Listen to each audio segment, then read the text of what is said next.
Assalamualaikum warahmatullahi wabarakatuh. Pada kesempatan kali ini kita akan membahas tentang uji Wilcoxon. Jadi bagaimana uji Wilcoxon ini? Kita bisa simak. Jadi uji Wilcoxon itu merupakan prosedur uji hipotesis untuk menguji hipotesis di mana data yang digunakan berasal dari dua sampel berpasangan dan datanya tidak berdistribusi normal. Nah, ini penting ya. Jadi datanya tidak berdistribusi normal. Sampel berpasangan merupakan sampel yang sama namun memiliki perlakuan yang berbeda. Dengan kata lain, walaupun peneliti menggunakan sampel yang sama, peneliti akan mendapatkan dua data yang berbeda, yaitu data dari perlakuan pertama dan data dari perlakuan kedua. Dari pemaparan ini kita bisa katakan bahwa uji Wilcoxon ini merupakan alternatif dari uji Paired Sample T-Test, di mana Paired Sample T-Test ini datanya itu harus berdistribusi normal.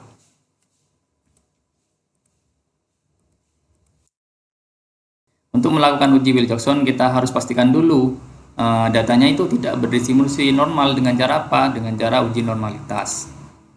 Lalu kita uji hipotesis data dari yang tidak berdistribusi normal tersebut menggunakan uji Wilcoxon. Caranya bagaimana?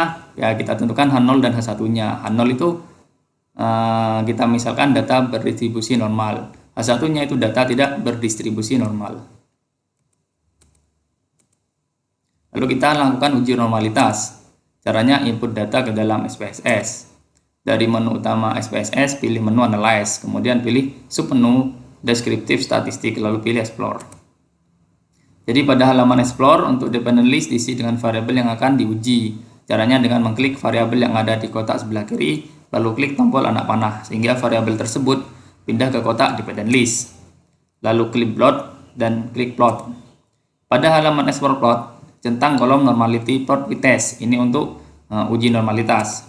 Lalu klik continue dan klik OK. Nanti kita lihat hasilnya. Jika nilai signifikansinya kurang daripada 0,05, maka H0-nya ditolak. Hal ini berarti data tidak berdistribusi normal. Jika nilai signifikansinya lebih besar daripada 0,05, maka H0-nya ya diterima. Hal ini berarti data berdistribusi normal. Jika data sudah terbukti tidak berdistribusi normal, maka kita bisa melanjutkan tahap selanjutnya. Jadi menentukan H0 sama H1. H0-nya itu tidak terdapat perbedaan hasil belajar siswa sebelum dan sesudah penerapan metode A. Ini misal ya. H1 itu terdapat perbedaan hasil belajar siswa sebelum dan sesudah penerapan metode A. Lalu untuk melakukan uji Wilcoxon, langkah-langkahnya input data ke dalam SPSS. Dari menu utama SPSS, pilih menu Analyze, kemudian pilih submenu Non-Parametric, lalu pilih To Related Samples.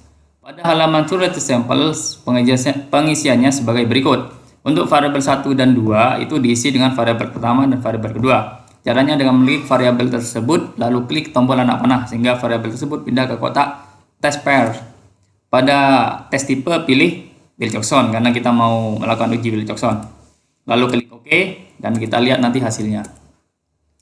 Jadi untuk menarik kesimpulan, kita lihat nilai signifikansinya apabila kurang daripada 0,05, maka H0-nya ditolak. Artinya bahwa terdapat perbedaan hasil belajar siswa sebelum dan sesudah penerapan metode A. Jika nilai signifikansinya lebih besar daripada 0,05, maka H0-nya diterima. Artinya bahwa tidak terdapat perbedaan hasil belajar siswa sebelum dan sesudah penerapan metode A. Oke, untuk lebih memahami langkah-langkah uji normalitas, uji Wilcoxon, kita langsung praktik ya menggunakan SPSS.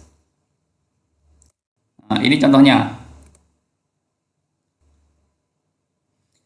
Seorang guru sedang meneliti apakah terdapat perbedaan hasil belajar sebuah kelompok belajar sebelum dan sesudah penerapan metode baru. Katakanlah metode barunya ini metode A.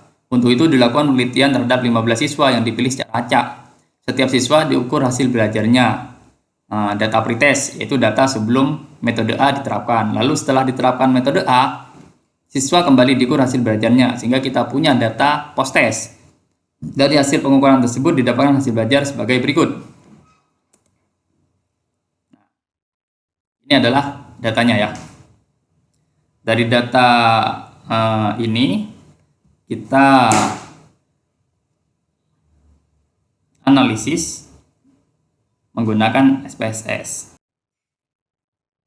Jadi data yang kita dapat tadi kita input ke dalam SPSS kita, itu data pretest dan data posttest. Oke ya. Lalu kita uji dulu data ini normal atau tidak. Jadi kita klik analyze, deskripsi statistik, explore.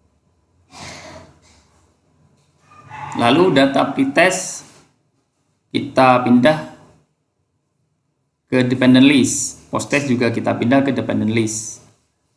Lalu klik plot.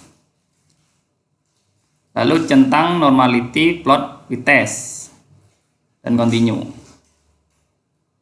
Oke.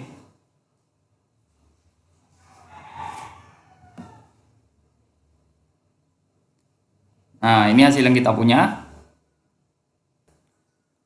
Data untuk pretest itu mempunyai signifikansinya 0,017 dan data dari posttest itu 0,020.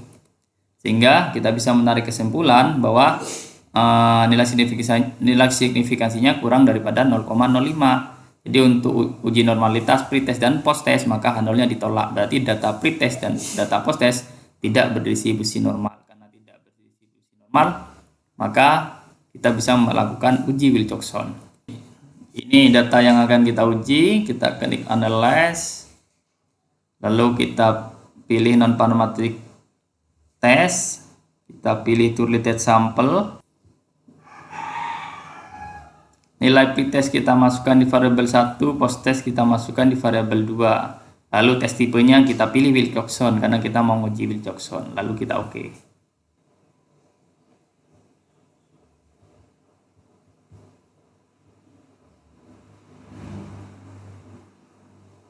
Oke, sehingga kita dapatkan hasil sebagai berikut. Oke, di sini kita bisa lihat tes statistik di mana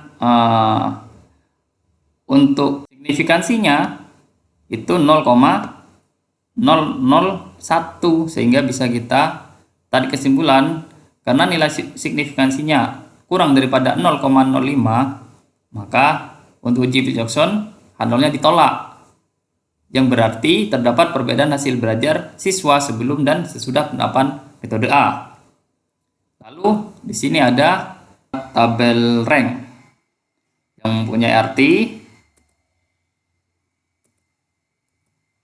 atau interpretasi sebagai berikut. Berdasarkan uji Wilcoxon didapatkan nilai-nilai sebagai berikut. Untuk negatif rank atau selisih negatif antara pretest dan posttest terdapat satu data negatif, yang artinya satu siswa mengalami penurunan nilai. Min rank atau rata-rata penurunan tersebut adalah 1, dan sum of rank atau jumlah rank yang negatif adalah 1. Lalu pada kolom positif rank atau selisih positif antara pretest dan posttest terdapat 14 data positif, yang artinya 14 siswa mengalami peningkatan nilai. Min rank atau rata-rata kenaikan tersebut adalah 8,5 dan sum of rank atau jumlah ranking positif adalah 119. TIS adalah kesamaan nilai pretest dan posttest. Di sini nilai TIS 0, yang berarti tidak ada nilai yang sama antara pretest dan posttest. Jika kita memperhatikan tabel di atas, secara umum peserta pelatihan mengalami peningkatan nilai. Oke, seperti itu adalah proses uji Wilcoxon untuk menguji data yang tidak berdistribusi normal.